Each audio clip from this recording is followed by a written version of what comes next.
के सागर career अकॅडमीच्या या digital प्लॅटफॉर्मवरती मी प्राध्यापक रणजित फरांदे आपणा सर्वांचं सहर्ष स्वागत करतो। विद्यार्थी मित्रांनो, आता नुकतीच जे काय BMCची ॲड आलेली आहे त्या BMCच्या ॲडच्या संदर्भात आपण आजपासून ही लेक्चर सिरीज सुरू करतोय। याच्यामध्ये जे काही आत्तापर्यंत जी काय BMCची ॲड आहे ही BMCची परीक्षा ही TCS घेणार आहे आणि जर परीक्षा TCS घेणार असेल तर TCSच्या पॅटर्न आपण त्या पद्धतीने त्या ठिकाणी अभ्यास केला पाहिजे। साधारणतः 1846 पदं त्या ठिकाणी लिपिक पदाचे आहेत। वेगवेगळे क्रायटेरिया त्या ठिकाणी आहेत। बऱ्याचशा जणांचा आपण त्या संदर्भात व्हिडिओ पण बनवला आहे की बाबा त्यांच्या जाचक अटी कोणकोणत्या आहेत, त्याच्यानंतर कोण कोण क्वालिफाय होऊ शकतं। असं BMCला पुढे पण प्रश्नचिन्ह आहे। ज्यावेळेस आपण कॉल करतो त्यावेळेस कॉल केल्यानंतर तेच अजून ठाम नाहीत की त्यांना काय अटी टाकायचे, परंतु जर विद्यार्थी मित्रांनो आपण त्या संभ्रमात राहिलो तर कोण ना कोणतरी अभ्यास करत असतं। शेवटी अभ्यास करूनच एक्झाम निघत असते। त्यामुळे TCS ज्या बेसिसवरती परीक्षा घेत आहे त्याचा बेस आहे मराठी, बुद्धिमत्ता, GK आणि इंग्रजी।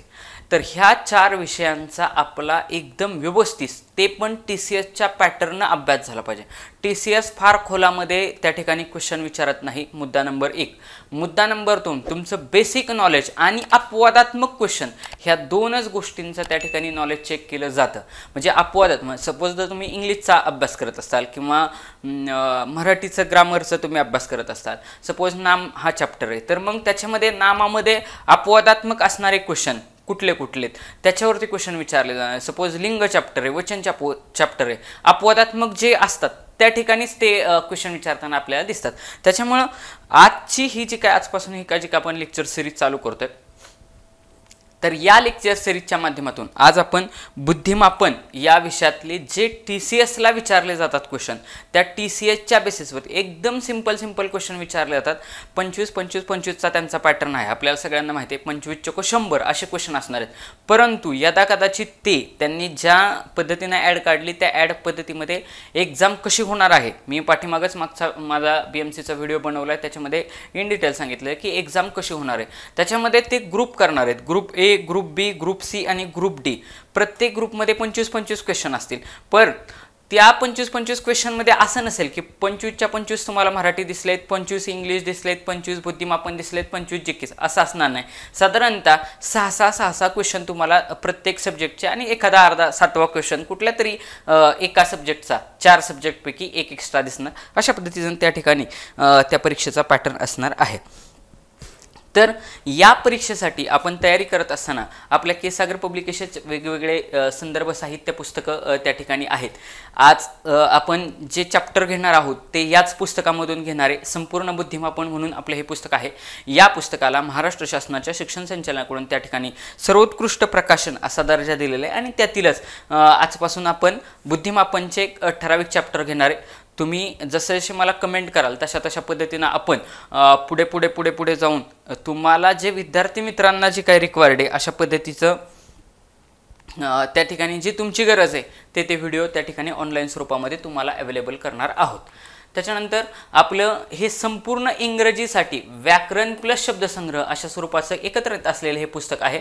हे पण पुस्तक अत्यंत दर्जेदार स्वरूपाचं आहे। तक्तेनिहाय साध्या सोप्या भाषेमध्ये इंग्रजी समजून सांगण्यावरती त्या ठिकाणी भर दिलेला आहे आणि एकूण 23 प्रकरणातून इंग्रजी व्याकरणाचा व 17 प्रकरणातून साधारण ते जे काही शब्द विचारले जातात शब्द संग्रह आहे याच्या माध्यमातून त्या ठिकाणी आपला पूर्ण अभ्यास होऊ शकतो। सिनॉम्स असतील, अँटोनॉम्स असतील, इडियम्स, फ्रेजेस असतील, word often confused, one word substitution असेल, यासारख्या वेगवेगळ्या जे काय घटकावरती क्वेश्चन विचारले जातात ते सर्वच्या सर्व या पुस्तकामध्ये कव्हर केलेले आहेत। त्याच्यानंतर TCS IBPS जे GK विचारणारे 25 मार्कांचं त्या GKच्या बेसिसवरती आपली 1, 2, 3 पुस्तक आहे। स्मॉलेस्ट जनरल नॉलेज म्हणून हे पुस्तक आहे। चालू घडामोडींसह हे पुस्तक आपण ॲड केलेले आहे। सर्वच्या सर्व जे काय IBPS असेल, TCS असेल ह्या सर्व परीक्षांसाठी हे पुस्तक अत्यंत उपयुक्त असलेलं असं पुस्तक आहे। ते 47वी आवृत्ती आहे। सेम तसंच लेटेस्ट जनरल नॉलेज व चालू घडामोडींसह हे 83वी आवृत्ती असलेलं अजून एक पुस्तक आहे। या पुस्तकामधून साधारणतः 25,000 प्रश्नांची त्या ठिकाणी तयारी आपण ह्या पुस्तकाच्या माध्यमातून करणार आहे। गट ब व गट क संयुक्त पूर्व परीक्षा तलाठी, कॉन्स्टेबल, ग्रामसेवक, वनरक्षक, कृषी सेवक आदी सर्व परीक्षांसाठी हे पुस्तक अत्यंत उपयुक्त आहे। त्याच्यानंतर जो चौथा घटक आहे तो आहे मराठीचा घटक. जे के झालं, बुद्धिमापन झालं, इंग्रजी झालं आणि चौथा घटक आहे मराठीचा. तर मराठीच्यासाठी देखील आपलं हे पुस्तक अवेलेबल आहे. शब्दसंग्रह प्लस व्याकरण या देखील पुस्तकामध्ये साधारणतः 1000 वाक्यप्रचार आणि 500 म्हणांचा परामर्श त्या ठिकाणी आपल्याला दिलेला आढळतो. ओके. सेम तसंच जी केचं अजून एक तिसरं आपलं पुस्तक आहे स्मॉलेस्ट जनरल नॉलेज, चालू घडामोडी 2024 जी केचे सर्व क्वेश्चन याच्यामध्ये कव्हर केलेले आहे. सर्व TCS IBPS पॅटर्नच्या परीक्षा, त्याच्यानंतर MPSCच्या परीक्षा, पोलीस भरतीच्या परीक्षा या परीक्षांसाठी हे पुस्तक अत्यंत उपयुक्त आहे. आणि याच्यातील आज आपण जो काही चॅप्टर नंबर 2 आहे समसंबंध, हा समसंबंध टॉपिक घेणार आहे. आतापर्यंत मी स्वतः बऱ्याच TCSचे पेपर दिलेले आहेत आणि त्या TCSच्या पेपरच्या अनुषंगानं हा टॉपिक आपण त्या ठिकाणी घेण्यासाठी निवडले. समसंबंध म्हणजे काय की पहिल्या पदाचा दुसऱ्या पदाशी संबंध दिलेला असतो, तो संबंध ओळखायचा.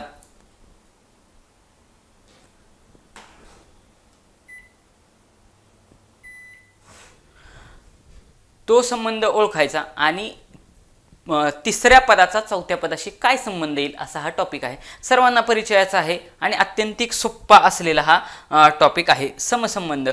तर समसंबंध म्हणजे काय, पहिलं पद दुसरं पद कसं दिले त्याच्यावरून तिसऱ्याचा चौथ्याशी, म्हणजे चौथा त्या ठिकाणी ऑप्शनमध्ये दिलेला असेल. शांत डोक्याने ऑप्शनचा विचार करायचा, कधीही ऑप्शन नंबर 1चा गडबडीत विचार करायचा नाही.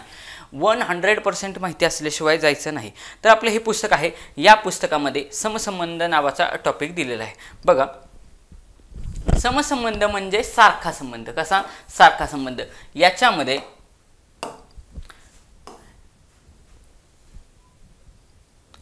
यालाच सादृश्यनुमान असं देखील म्हणतात. या प्रकरणामध्ये टोटल 4 बाबी दिलेल्या असतात.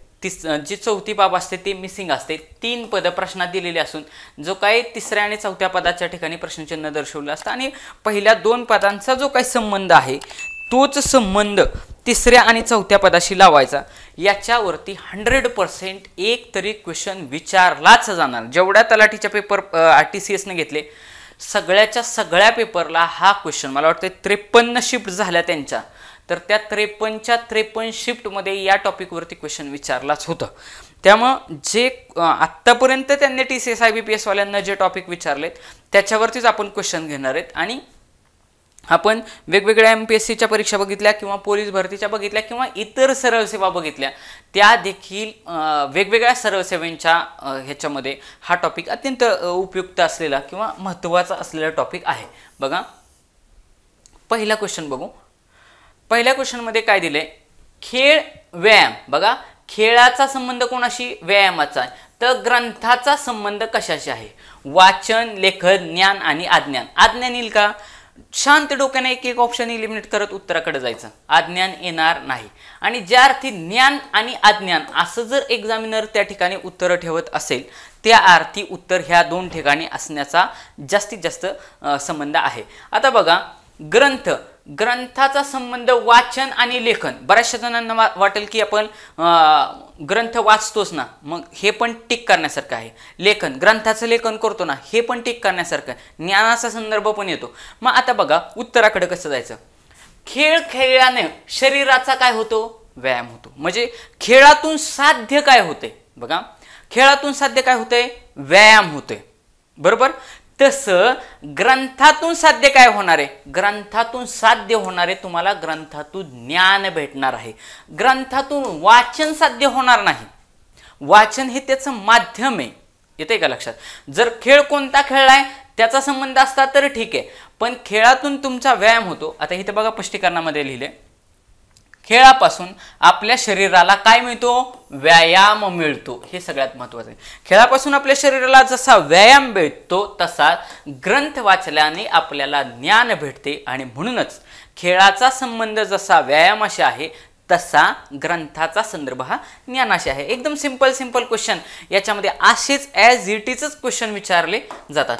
आता दुसरा, हे सगळं आपल्या पुस्तकातून ॲज इट इज PDF घेतलेली. दुसरं, त्वचा. आता मी ज्यावेळेस शिकवत असतो त्यावेळेस प्रत्येक वेळी तुम्ही मी जो क्वेश्चन घेतलाय तो क्वेश्चन कंपल्सरी पॉज करून थांबवायचा, पॉज करायचा आणि मग पुढे जायचं. म्हणजे तुम्ही स्वतः उत्तर काढण्याचा त्या ठिकाणी प्रयत्न करायचा. त्वचेचा संदर्भ कशाशी? स्पर्शाशी. आपल्याला माहिती आहे आपल्याकडे 5 ज्ञानेंद्रिय आहेत आणि त्याच्यावरती आपल्याकडे सगळ्या शरीरावरती त्वचा आहे. ह्या त्वचेचा उपयोग आपल्याला काय? स्पर्श. बघा ना, गरम पातेल्याला हात लावला की आपल्याला भासतं. म्हणजे त्वचेचा संबंध कशाशी? स्पर्शाची आहे. तर नाकाचा संबंध कशाशी? बट ऑब्वियस नाकानं आपण काय करतो? वास घेतो, गंध घेतो त्या ठिकाणी. तर सुवास, कान. आता नाकाचा संदर्भ कानाशी येईल का? जसं त्वचेचं फंक्शन सांगितलंय, त्वचेचं कार्य काय? स्पर्श ज्ञान. तसं नाकाचा संदर्भ कानाशी येईल का? ऑप्शन गेला. सुवास, गंध, नासिका. नासिका हा नाकाचा पार्ट आहे. त्वचेचा पार्ट कुठला दिलाय का? बोटाची त्वचा, हाताची त्वचा, कुठली पोटाची त्वचा असं दिलंय का? नाही, पार्ट दिले नाही, त्यामुळे नासिका येणार नाही. मग सुवास की गंध? मला सांगा, नाकाने घेतलेला प्रत्येकच वास सुवासच असेल. सुवास म्हणजे चांगला वास असा आहे का? यदा कदाचित एखादा घाणेरडा वास पण असू शकतो, गटराचा वास पण असू शकतो. म्हणजे प्रत्येकच वास हा सुवास नसेल ना. त्याच्यामुळे गंध याच्यामध्ये चांगला आणि वाईट असे दोन्ही प्रकारचे हे येतील ना, वासाचा संदर्भ येईल. त्याच्यामुळं आपल्या त्वचेस ज्याप्रमाणे स्पर्शाचे ज्ञान होते, बघा त्वचेचा संदर्भ कशाशी? स्पर्शाच्या ज्ञान आहे, त्याप्रमाणे नाकाचा संबंध गंधाचे ज्ञान होण्याशी आहे. म्हणून ऑप्शन नंबर 3 हे या प्रश्नाचे उत्तर आहे. सुवासला तुम्ही जाऊ शकत नाही. का सुवासला जाऊ शकत नाही? सुवास हे पार्शली उत्तर करेक्ट आहे. म्हणजे तुम्ही असं म्हणू शकत नाही की सुवास हे उत्तरच रॉंग आहे. सुवास म्हणजे चांगला वास, परंतु नाकाने घेतलेला प्रत्येकच वास हा चांगलाच असेल असं होणार नाही. सपोज जर तुम्ही गुलाबाच्या फुलाचा वास घेतला, मोगऱ्याच्या फुलाचा वास घेतला, चांगला वास आहे, सुवास आहे. पण धोत्र्याच्या फुलाचा घेतला तर त्याचा वास येणार नाही. म्हणजेच काय, प्रत्येकच वास हा चांगला असू शकत नाही, सुवास असू शकत नाही. त्यामुळे सुवास हा ऑप्शन येणार नाही. पुढं तिसरा,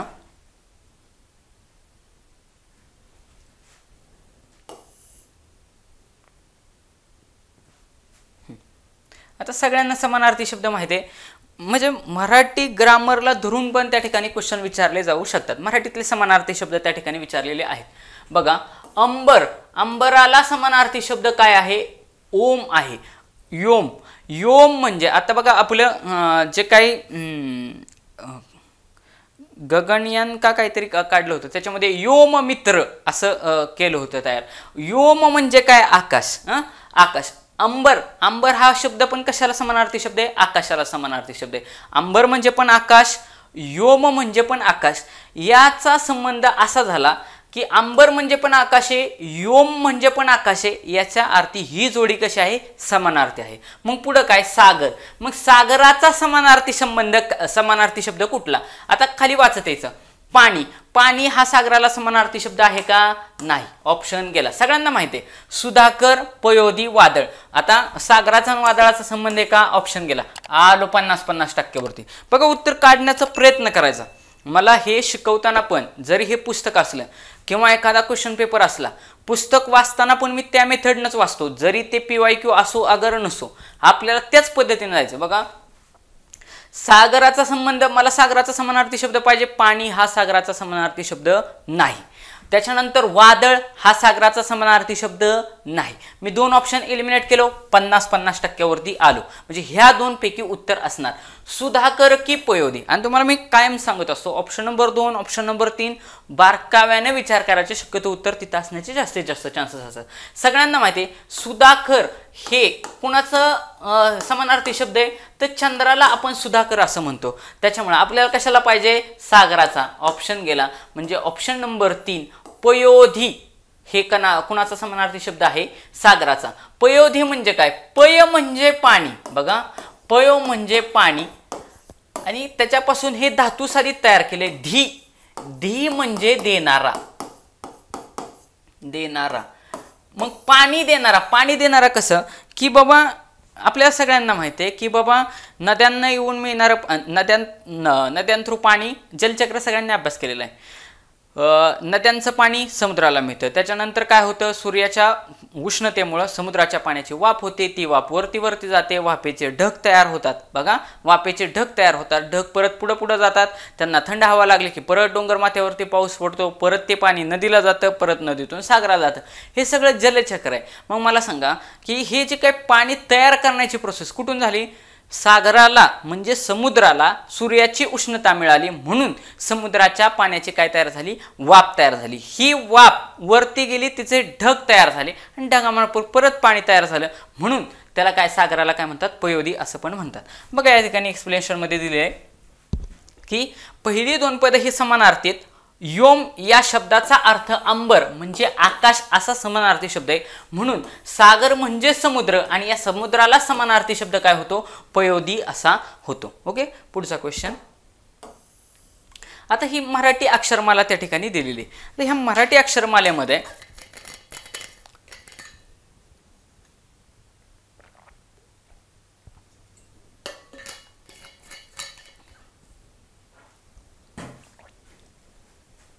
सगळ्यांना माहिती मराठी अक्षरमाला काय आहे?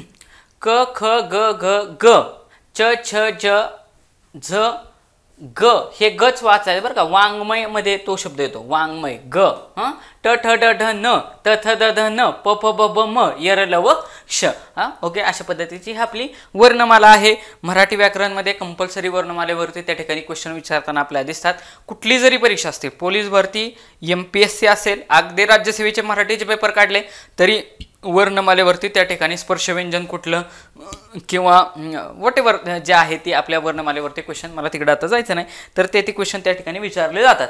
मग आता वर्णमालेवरती कसे क्वेश्चन विचारले जातात? सेम समसंबंध हे अंकगणितमध्ये पण विचारलं जातं, पण वर्णमालेवरती कसं विचारलं जाऊ शकतं? बघा 4 नंबरचा क्वेश्चन आहे. क जा ग. बघा, क जाग, त्याला काय केलंय? ख झा ग. बघा बरं, क च्या पुढचं अक्षर ख घेतले, क च्या पुढचं ख, ज्याच्या पुढचं झा, ज च्या पुढचं झा. ओके, आणि ग च्या पुढचं घ, ग च्या पुढचं घ, म्हणजे पुढचे अक्षर घेतलेत. मग मला सांगा ह्या क च्या ठिकाणी काय येईल? इथंच क ला ख दिले, म्हणजे सगळीकडे सुरुवात कशाने व्हायला पाहिजे? ख न व्हायला पाहिजे. इथं ख आहे, इथं ख आहे, इथं ख आहे, पण इथं फ आहे. ऑप्शन गेला. बर, दुसरं अक्षर जचं काय झालं? झ झालं, जचं झ झालं. मग पुढचे अक्षर त्या ठिकाणी घेतले. मग प चं पुढचं अक्षर काय आहे? प चं पुढचं अक्षर आहे फ, म्हणजे 2 नंबरला यायला पाहिजे फ. हित आहे बा, ऑप्शन गेला. हित आहे पा, ऑप्शन गेला. ख फा ठ हे यायला पाहिजे. मग कसं? हित पा आहे म्हणून ह्याचा फा झाला आणि ट च्या पुढचं अक्षर ठ, म्हणून अशा पद्धतीनं या प्रश्नाचं एक्सप्लेनेशन आहे. पुढचे लेटर्स घेतलेले आहेत. पुढं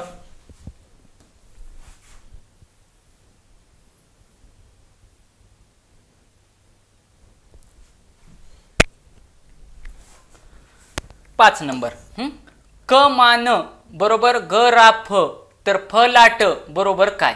मग आता बघा, क च्या नंतर ग घेतले, मग क च्या नंतर ज्यावेळेस ते ग घेतायत त्या अर्थी क ख ग एक अक्षर सोडले. बघा वर्णमालेकडे या.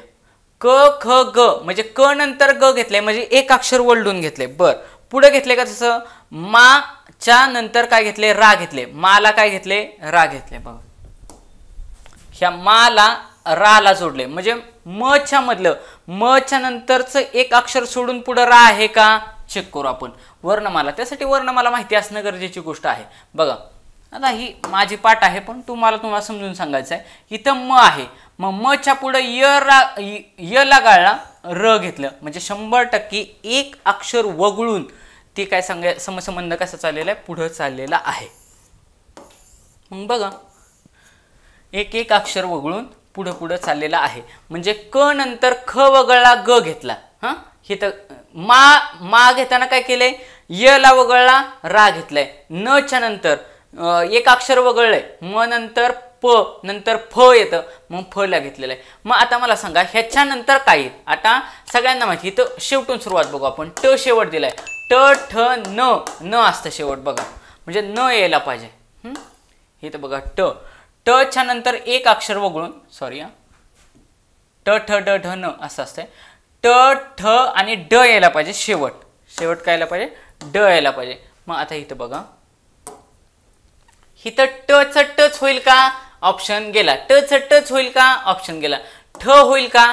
ठ म्हणजे टच्या पुढचं अक्षर आहे ठ, एक अक्षर वगळून चालले. या नॉलेजनंच ऑप्शन नंबर 2 हे उत्तर आलं असतं. काय केलं याच्यामध्ये?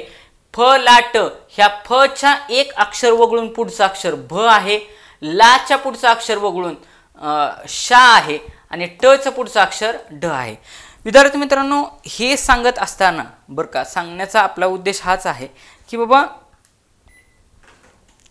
ह्याच्यामधले टाईप तुमच्या लक्षात आले पाहिजे. पहिला आपण टाईप बघितला की समानार्थी शब्द त्या ठिकाणी विचारले जाऊ शकतात. टाईप नंबर 2 मध्ये तुम्हाला त्या ठिकाणी वर्णमाला देऊ शकते. एकदम सुरुवातीचा जो आपण 1 नंबरचा क्वेश्चन घेतला बघा,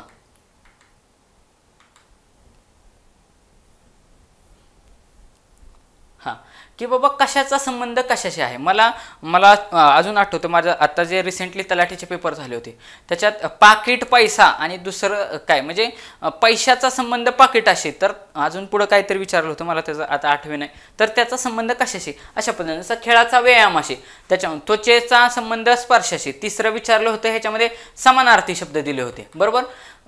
तर आणि चौथा टाईप आपण बघतो की चौथ्या टाईपमध्ये आपल्याला त्या ठिकाणी जे काय मराठी वर्णमाला आहे ते विचारले. तर त्या मराठी वर्णमालेमध्ये एक एक अक्षर, पुढचं हा एक टाईप बघितला, पुढचा टाईप बघितला की एक अक्षर वगळून त्या ठिकाणी दिलं जाऊ शकतं, अशा पद्धतीचं. आता सेम तशाच मध्ये सगळ्यांना माहिती आहे की बुद्धिमापनमध्ये शक्यतो या प्रकारचे प्रश्न विचारले जातात समसंबंधामध्ये.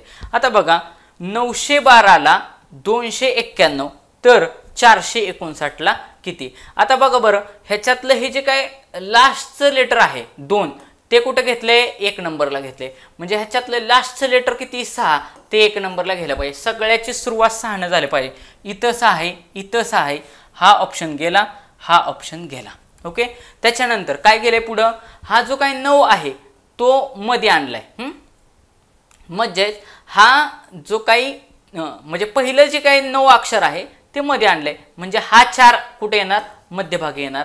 म्हणजे 6 4 5 64. इथे बघा 5 दिले, हा ऑप्शन गेला.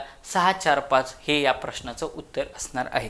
म्हणजे विद्यार्थी मित्रांनो, सराव करत असताना पण आपण त्याच पद्धतीनं इलिमिनेशन मेथडनंच, म्हणजे एवढी मनामध्ये ते रुजवायचे की आपल्याला प्रत्येक क्वेश्चनमध्ये त्या ठिकाणी इलिमिनेट करता आलं पाहिजे. ओके, पुढचा क्वेश्चन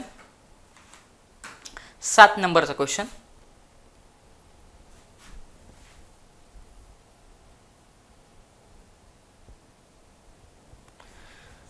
57ला 12 तर 61ला किती. आता बघा बरं, 5 अधिक 7 ह्या दोघांची जर बेरीज केली, 5 अधिक 7 बरोबर किती होता? 7 आणि 5 12. म्हणजे ह्या दोन लेटरची काय आहे? बेरीज आहे. म्हणजे 6 अधिक 1 किती होईल? 7. म्हणजे ह्या प्रश्नाचं उत्तर ऑप्शन नंबर 1 हे राहील. सगळ्या क्वेश्चनचे स्पष्टीकरण या ठिकाणी पुस्तकामध्ये दिलेली आहे.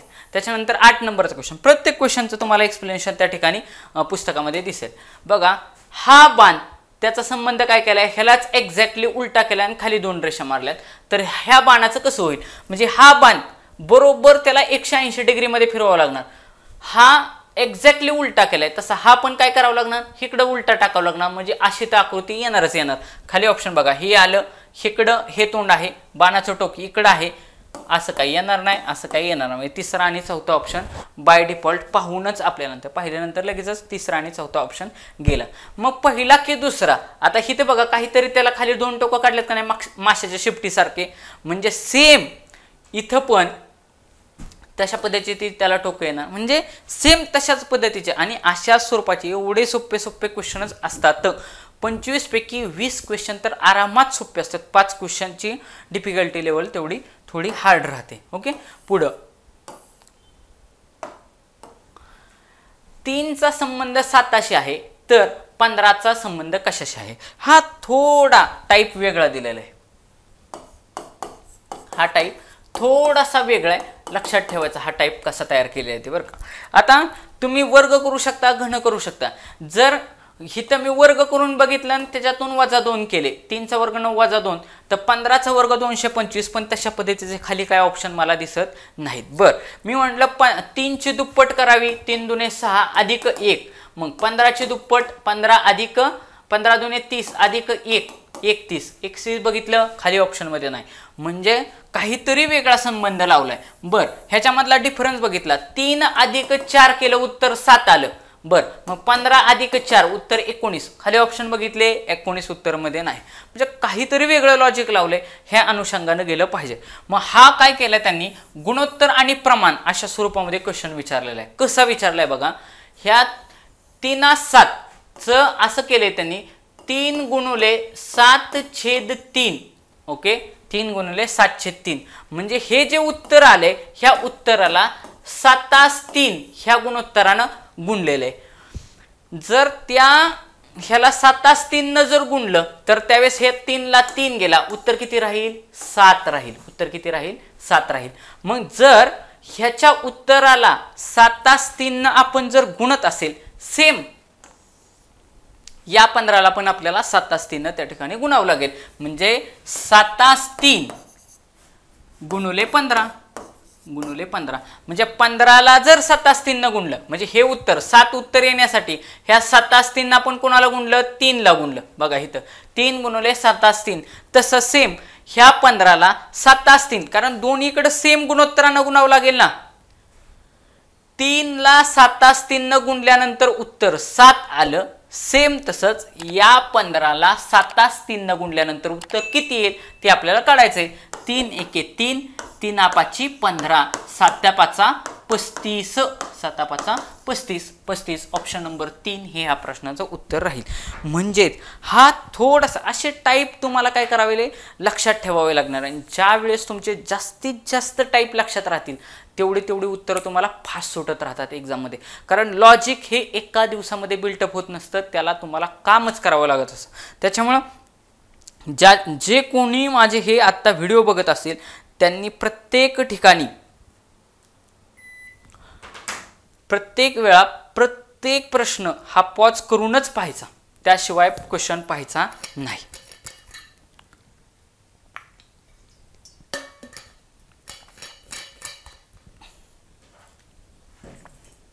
पुढचा क्वेश्चन 10 नंबरचा. सोनार फुंकणी तर लोहार काय. सोनार फुंकणी तर लोहार काय. सगळ्यांना माहिती आपण सोनाराच्या दुकानामध्ये सोनं करायला जातो. बारक्या नळीने ते काय करत असो, सोने जाळणे आपण त्याला प्रकार म्हणतो. सोनं जाळायचे म्हणजे काय, आता सपोज माझ्या हातामध्ये ही सोन्याची अंगठी, मग ती आपण त्यांच्याकडे दिली की ते काय करतात, त्यांच्याकडे तसली ती जी भट्टी असते त्यात टाकतात आणि मग तिला सोन्याच्या ती जी फुंकणे असते त्यांनी फुंकर मारतात, म्हणजे हवा घालण्यासाठी, जेणेकरून मग परत ह्याला ठोकणार आणि ह्याचा गोळा करणार आणि त्याच्यापासून सपोज जर काय नथ बनवायची असेल, काय बनवायचं असेल, सोन्याचा दुसरा दागिना बनवायचा असेल ते बनवू शकतात. मग आता हे जे काय सोने जाळणे आपण प्रकार म्हणतो त्याच्यासाठी फुंकणे वापरतात. तर मग लोहार काय वापरतो, लोहार लोखंड वापरतो का, नाही, लोखंडाला आकार देतो. ओके, विस्तव वापरतो का, नाही, विस्तव हे दोन्हीकडे येणार आहे. सोनाराकडे पण विस्तव असणार आहे, लोहाराकडे पण विस्तव असणार आहे. मग राहिला प्रश्न काय, भाता आणि आयरन. आयरन म्हणजे काय बघा, ते तुम्ही लक्षात घ्या की असं एक काहीतरी असतं आणि त्याच्यावरती हातोडीनं असं मारलं जातं. ओके, हातोडीने याच्यावरती मारलं जातं. हे जे काय खालचं आहे हे आहे हातोडी आणि ह्याच्यावरती ज्याच्यावरती मारलं जातं. आणि मग आपला बघा सगळ्या पण शेतकऱ्यांची वगैरे मुले इथं विळा म्हणा किंवा आपला कोयता म्हणा वगैरे ह्या ठिकाणी बनवायला दिलेलं असतं. ते भात्यातनं काढायचं, त्याच्यावर धरायचं आणि मग तो लोहार त्याच्यावरती हातोडीनं मारून त्याला टणक बनवत असतो. ओके, मग ह्या ठिकाणी फुंकणीचा संबंध हा वारा देण्याशी आहे. वारा देणे, कोणाला वारा देणे, तर हा जो काही विस्तव आहे किंवा जी काय आग्नी आहे जेणेकरून त्याला जास्तीत जास्त हे भेटावं. आपण वारा कशासाठी घालत असतो, कारण आपण ज्यावेळेस फुंकर मारतो त्यावेळेस त्यातून काय भेटत असतं, ऑक्सिजन लेवल जास्तीत जास्त भेटत असते. ऑक्सिजन काय करत असतं, ज्वलनास मदत करत असतो. मग सोनार फुंकण्याची मदत घेतो, तर लोहार हा भात्यानं त्या ठिकाणी बघा ती भाता हलवत असतं. सगळ्यांनाच जुनं गाणं आहे, आयरणीच्या देवा तुला ठिणगे ठिणगे वाहू दे. आयरन म्हणजे काय, तर ज्याच्यावरती ठोका मारायचा आहे ते आयरन आणि ते भात्यानं बघा ते सतत हलवायचं असतं. त्याला एक दोरी असते, मग भाता हलवला की आतमधला विस्तू फुलत असतो आणि त्याच्या आतमध्ये जी काही लोखंडाची वस्तू जी ही झालेली ती तेवढ्या टेम्परेचरला जाऊन मेल्टिंग पॉईंट तिचा भेटत असतो. म्हणून याचा संबंध, लोहाराचा संबंध जसा सोनाराचा संबंध फुंकणीशी तसा लोहाराचा संबंध भात्याशी येणार आहे. पुढं 11 नंबर.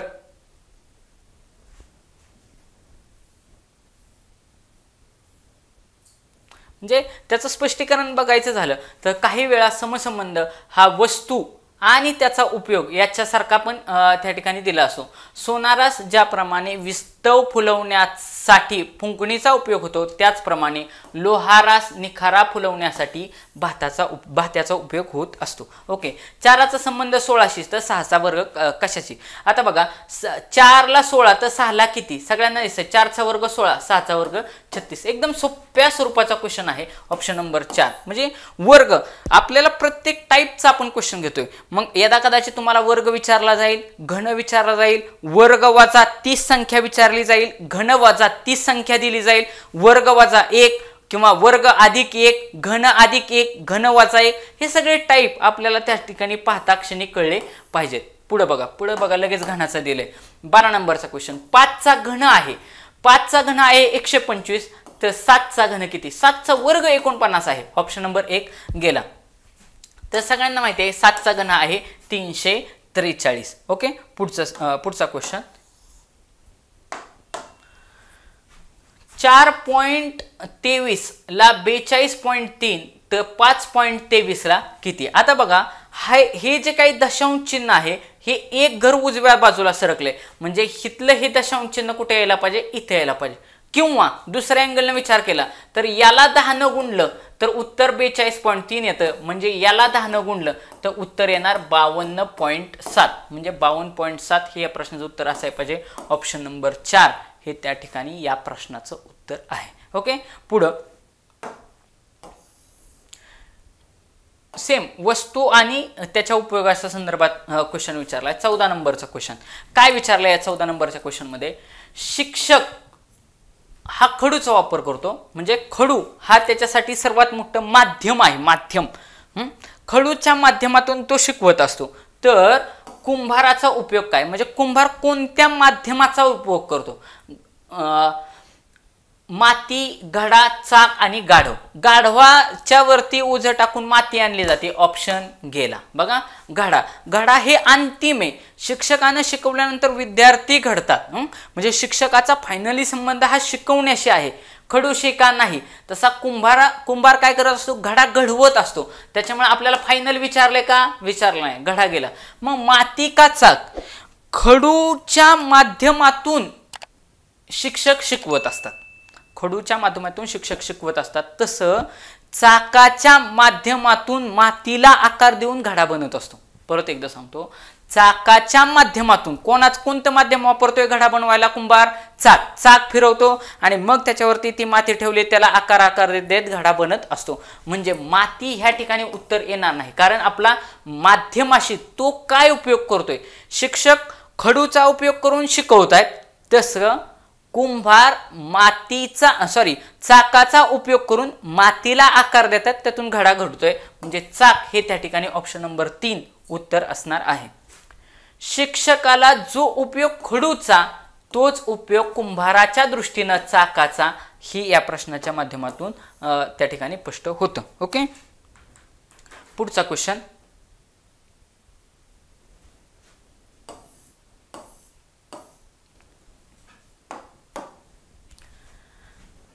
गाईचं काय असतं, वासरू असतं. म्हणजे प्रत्येकाच्या पिल्लाची नावं आपल्याला माहिती पाहिजे असा हा क्वेश्चन सांगतो. गाईच्या पिल्लाला वासरू असं म्हणतात, तसं घोड्याच्या पिल्लाला काय म्हणतात, करडू. करडू कोणाचं असतं, शेरडीचं असतं, शेळीचं असतं. ऑप्शन गेला. पारडू हा ते काहीतरी आपलं तयार केलं. रेडकू, म्हशीला जे होतं त्याला आपण रेडकू म्हणतात. घोड्याला जे होतं त्याला शिंगरू असं म्हणतात. Option number. म्हणजे गाईच्या पिल्लाला वासरू आणि घोड्याच्या पिल्लाला शिंगरू असं म्हणतात. राखण ला खन रा असं म्हटलंय, तर 435चा काय. बघा हा रा इथं 1 नंबरला आहे, त्याला कुठं आणलाय, लास्ट नंबरला. म्हणजे ह्या 4ला लास्ट नंबरला ठेवलं पाहिजे. 4ला लास्ट असलेलं ऑप्शन शोधायचा. इथं 5 आहे, ऑप्शन गेला.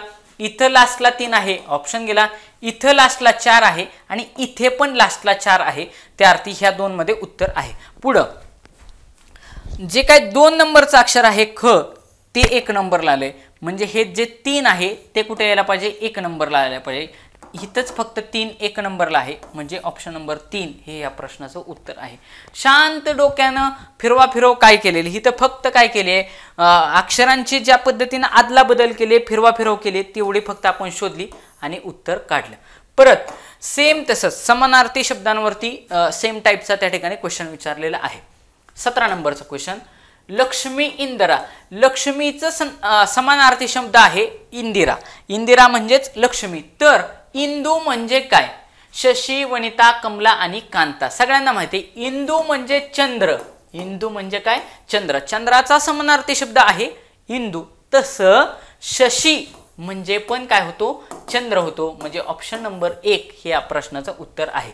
इंदिरा हे लक्ष्मीचे नाव आहे. वेगवेगळ्या भाषेत म्हणावायचे तसे लक्ष्मीचा तो समानार्थी शब्द देखील आहे. तसं शशी म्हणजे इंदू हा समानार्थी शब्द आहे चंद्राचा. चंद्र हा त्याचा समानार्थी. वनिता, कमला. कमला म्हणजे काय? कमला हे लक्ष्मीचंच नाव आहे. बघा, कमला हे लक्ष्मीचंच नाव आहे. म्हणजे ऑप्शन कमला म्हणजे पण लक्ष्मी. आणि कांता, वनिता म्हणजे स्त्री. वनिता म्हणजे स्त्री. स्त्रीला समानार्थी शब्द आहे. स्त्री, ललना, वनिता. कांता, कांता म्हणजे बायको. जया, कांता वगैरे असं पण ते समानार्थी शब्द आहेत. ओके, पुढं 18 नंबरचा क्वेश्चन. आता ह्याच्यामध्ये बघा संबंधामध्ये काय केले? विरुद्धार्थी त्या ठिकाणी संबंध दर्शवले आहेत. कमालला विरुद्धार्थी शब्द असतो किमान. आपल्याला बघा सगळ्यांनी बातम्या बघितल्या, 7च्या बातम्यामध्ये ते दाखवलं असतं. कमाल तापमान, किमान तापमान असं दाखवलं असतं. म्हणजे विरुद्धार्थी शब्द वापरलाय. तसं वियोग या शब्दाला विरुद्धार्थी शब्द आपल्याला सांगायचा आहे.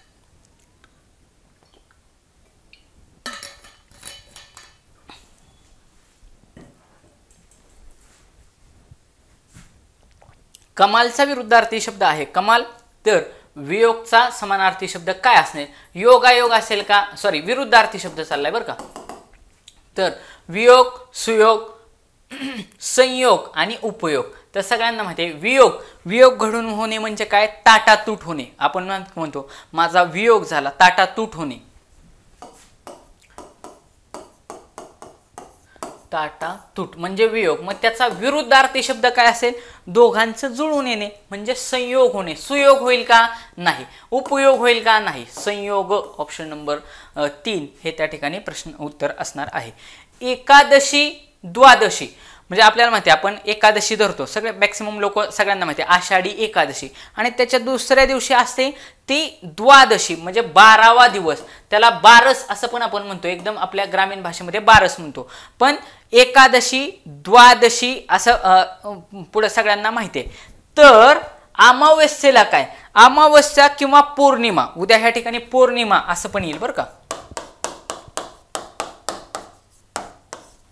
अमावस्या असेल किंवा पौर्णिमा असेल, हा त्या पंधरावड्यामधल्या म्हणजे आपल्याला जे काय आपल्या मराठी भाषेमध्ये जे काय 15वडे आहेत, शुक्ल पक्ष, वद्य पक्ष असे 2 पक्ष असतात.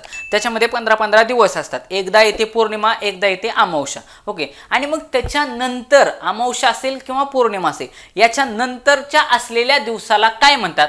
तर त्याला म्हणतात पहिला दिवस, प्रतिपदा.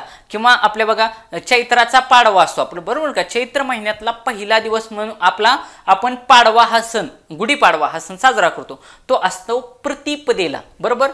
मग जो सेम आपण छत्रपती शिवाजी महाराजांनी जे काय राजमुद्रा त्यांची तयार केली आहे त्याच्यामध्ये पण बघा ते लिहिले प्रतिपदेय चंद्रलेखाव म्हणजे प्रतिपदेच्या चंद्रकोरीप्रमाणे ते पौर्णिमेपर्यंत माझं जे काय स्वराज्य आहे हे कलेकलेने वाढत जावं. म्हणजे पहिला दिवस कुठला असणार आहे? अमावस्या किंवा पौर्णिमा. याच्यानंतर येणारा पौर्णिमा, अमावस्यानंतर पौर्णिमा होऊ शकतं का? नाही. एकादशी, एकादशी म्हणजे 11वा दिवस. द्वादशी म्हणजे 12वा दिवस. तसं अमावस्यानंतर म्हणजे एकादशी नंतर येते द्वादशी, तसं अमावस्यानंतर पौर्णिमा येते का? ऑप्शन गेला. चतुर्दशी म्हणजे असतो 14वा दिवस. येईल का? अगोदरचा दिवस जर हित दिला असता एकादशीच्या अगोदरचा तर आपण चतुर्दशी लिहिलेलं असतं. कृष्ण पक्ष ही काय विशेष नाही. जर शुक्ल पक्षला कृष्ण पक्ष असं विरुद्धार्थी शब्द आहे, त्या अर्थी प्रतिपदा म्हणजे पहिला दिवस असतो हे दिलेलं आहे. एकादशी या तिथीच्या दुसऱ्या दिवशी द्वादशी ही तिथी येते. त्याचप्रमाणे पौर्णिमेच्या दुसऱ्या दिवशी प्रतिपदा येते. ह्या पौर्णिमेच्या ऐवजी इथं जर अमावस्येच्या ऐवजी जर पौर्णिमा दिला असतं तरी पण आपलं उत्तर काय आलं असतं? प्रतिपदा हेच आलं असतं. कारण पुढचा दिवस कोणता येणार आहे असं विचारलेलं आहे. 19-20 नंबरचा क्वेश्चन. एकदम सोपे सोपे प्रश्न त्या ठिकाणी ह्या टॉपिकवरती विचारले जातात. हातचे मार्क असतात हे. जानेवारीचा संबंध जूनशी तर एप्रिलचा संबंध कशाशी? बघा, जानेवारीच्या पुढं फेब्रुवारी, मार्च, एप्रिल, मे, जून म्हणजे जानेवारी अधिक 5, जानेवारी अधिक 5 म्हणजे अधिक 5 करून पुढचा महिना घेतलाय. तर एप्रिलच्या पुढं 5वा महिना कुठला? मे, जून, जुलै, ऑगस्ट, सप्टेंबर म्हणजे उत्तर ह्याचं सप्टेंबर राहील. ऑप्शन नंबर 1 हे या प्रश्नाचं उत्तर राहील. पुढं समसंबंध हा बऱ्याच वेळा विचारला जातो बरं का. हा टाईप IMP आहे. हे जे ABCD वरती टाईप विचारले जातात ना, हे बुद्धिमापनमध्ये शक्यतो विचारले जातात. महत्त्वाचे टाईप आहे. A चा संदर्भ Z शी तर C चा संदर्भ कशाशी? सगळ्यांना माहिती आहे, आपण जर ABCD लिहिली तर तेवढं लिहायला वेळ नाही. ABCD आपण लिहित असतो. मी प्रत्येक लेक्चरला सांगितलेले असते. आता लिहितो.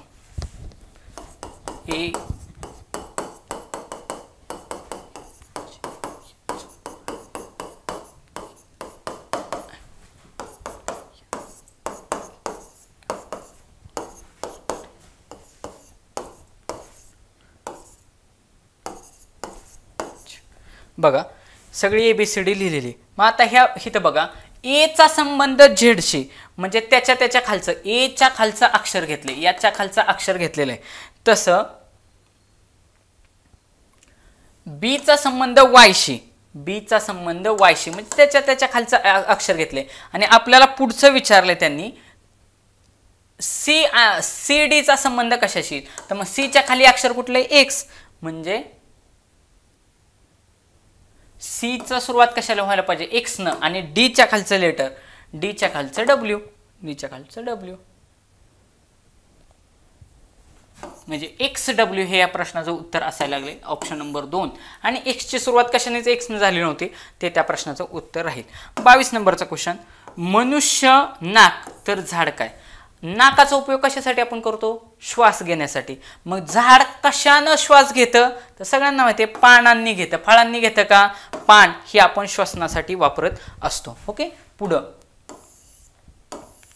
23 नंबरचा क्वेश्चन, सेम पॅटर्नचा क्वेश्चन ही तर मी झाला होता म्हणजे घेतला होता. 23 चा संबंध 572 चा कशाशी? 23 म्हणजे काय? 2 अधिक 3 बरोबर 5 म्हणजे ह्याची बेरीज किती होईल? 7 अधिक 2 9. ऑप्शन नंबर 3 ह्या प्रश्नाचं उत्तर राहील. 3 चा संबंध 9 शी तर 4 चा कशाशी? 3 चा वर्ग किती आहे? 9 म्हणजे 4 चा वर्ग किती येईल? 16. ऑप्शन नंबर 4 ह्या प्रश्नाचं उत्तर राहील. एकदम सोपे याच टाईपचे त्या ठिकाणी प्रश्न विचारले जातात. ओके, अशा पद्धतीनं विद्यार्थी मित्रांनो, जे आपण आता हा समसंबंध नावाचा जो काही टॉपिक घेतला त्याच्यामध्ये जवळपास मी तुम्हाला 24 प्रश्न त्या ठिकाणी समजून सांगितले आहेत. अशाच पद्धतीने आपण बुद्धिमापनचे साधारणतः 2-3 टॉपिक घेऊ.